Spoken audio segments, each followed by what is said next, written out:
ఏ retired ఉద్యోగినైతే retirement రోజే కార్లో కూర్చోబెట్టి చెక్కులు అప్పచెప్పి ఇంటికాడ సన్మానం చేసి పంపాలని చెప్పి కేసీఆర్ మాట్లాడి చూసినావా?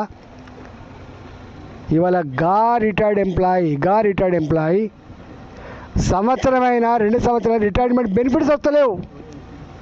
కొద్దిమంది ఏమో కమిషన్ ఇచ్చి తెచ్చుకుంటున్నారు, కొద్దిమంది ఏమో కోర్టుకు పోయి తెచ్చుకుంటున్నారు.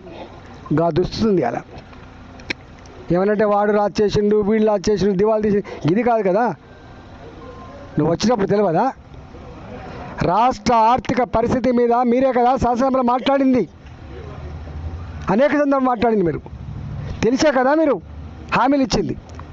నీ 6 గ్యారెంటీల గురించి ఎవరు మాట్లాడతలేదు. ఇవాళ నీ 6 గ్యారెంటీల గురించి ఎవరు మాట్లాడతలేరు, 66 హామీల గురించి ఎవరు మాట్లాడతలేరు, ఇవాళ మేనిఫెస్టో గురించి ఎవరు మాట్లాడతలేరు. మాట్లాడుతున్న వల్ల ఉన్నదాన్ని నన్ను ఇవ్వండి బాబు అంటున్నారు వాళ్ళు. పాపం ఉన్నదాన్ని దండం పెడతాం, ఉన్న పెన్షన్ టైంకి ఏమంటున్నారు. ఇది దుస్థితి.